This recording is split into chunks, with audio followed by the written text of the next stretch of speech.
Siempre en la noche, páginas de un diario travestido. ¿Qué día es hoy? Tamara, qué nombre tan raro. Nunca había tenido un nombre de guerra, y ahora que lo pienso, no se me habría ocurrido uno tan curioso.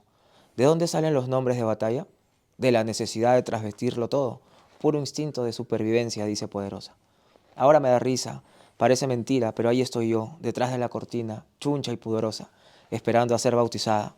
Recuerdo que me dije jalándome un rulo, qué lindo sería un hombre que haga juego con estas pasas o con mi piel de barro, pero esperé en vano el consabido negro chocolate, y en cambio, como un animal en la oscuridad, se aclaró la voz de Poderosa para nombrarme Tamara. Qué nombre tan raro y a la vez divino. Me hace pensar en una piedra preciosa, una piedra gastada por el uso que aún no ha perdido su brillo. Amigos y amigas que leen por gusto están viendo a Emanuel Grau. Bueno, Emanuel Bermúdez Grau, ¿no? El nombre así original, pero sé que hay ahí un homenaje, por eso el apellido Grau, a quien conozco hace tiempo. Yo recuerdo a quien están viendo ahora, muchísimo más joven, con un anillado, con sus primeros cuentos. Tal Y cual. uno de ellos de manera peculiar me llamó muchísimo la atención, Hijos de la Guerra, que tenía que ver precisamente con el Rímac, el barrio de donde él viene, y otro cuento en particular dedicado pues al poeta Juan Ramírez Ruiz, Juanra, ¿no? Sí. Y bueno, este joven que estaba con su anillado logró publicar su libro de cuentos y ahora presenta su segundo libro, que es de cuyo libro ha leído un fragmento de un cuento que a mí me gustó mucho, que se llama precisamente Siempre en la noche, páginas de un diario travestido.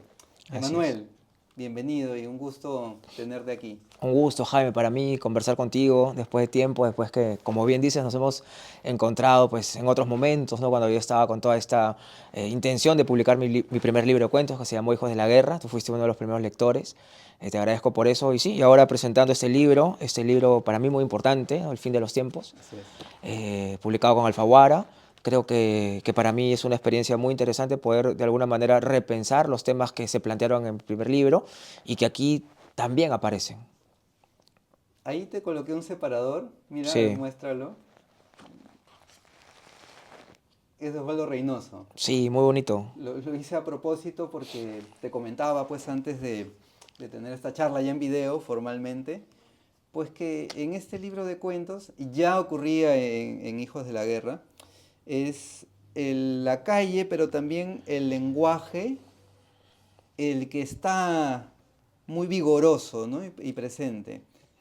Y además en la calle, en la medida que aparece esta zona de Lima, que este lector que está hablando ahora, que transita el centro de Lima hace mucho tiempo, Ujú. reconoce, identifica, Sí, ha vivido, ha padecido, padece la ciudad, claro. pues esa forma también pues podría uno leerlo como violencia, podría leer también como una dinámica de una urbe Mm, tan enorme y caótica, por eso mismo como Lima, pero narrada desde la literatura tiene otra presencia, ¿no? Te decía también que estamos en la literatura limeña, me voy a circunscribir solamente a Lima, sí, habituados a leer algunas zonas, son más historias que ocurren dentro, la ciudad es como un telón de fondo solamente, pero aquí aparece la ciudad por un lado, en este cuento de Diario de un travestido, siempre a la noche, pero también, hay que decirlo, para quienes todavía no se acercan al libro, pues aparece por supuesto la violencia política, ¿no? Son 7 cuentos, nuestras armas precisamente se refiere explícitamente a los años de la violencia política, y el segundo cuento, La carretera, pues a las protestas que hubo en Bagua. sí, En fin, ¿no? Entonces ahí hay como sino la violencia. Yo apenas he destacado el- la ciudad, el lenguaje, la presencia, pero la pregunta natural que se cae de Madura es cómo construiste este libro, ¿no? Y cómo, yo imagino, de 7 cuentos, ¿cuántos se habrán ido, ¿no? ¿Cuántos los que han quedado acá finalmente?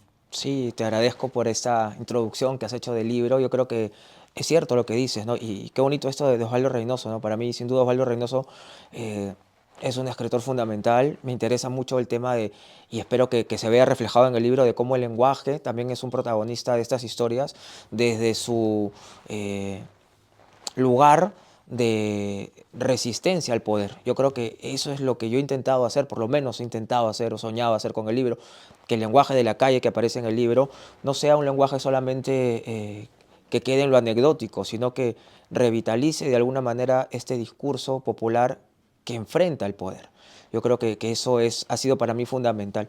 Ahora, contar la violencia ocurrida en el Perú, tiene muchas perspectivas. En mi caso, yo he vivido la violencia como trauma, como eco, ¿no? Yo no recuerdo pues la violencia in situ, la violencia corporal, física de lo que se llamó pues el conflicto armado, ¿no?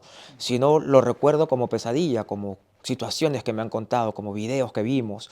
Entonces, a partir de ahí se empezó a construir este libro, pero tomando como referencia, en primer lugar, como protagonista el lenguaje, ¿no? Esta capacidad de poder articular historias donde las personas de a pie, que tú bien has dicho, de esta Lima que conocemos nosotros, se involucren y no sean solamente comparsas, ¿no? Sino que también puedan dar su visión de la ciudad, puedan dar su visión de la tragedia que ha sido crecer y vivir en el Perú en los años post-conflicto, y más o menos por ahí va el libro, ¿no?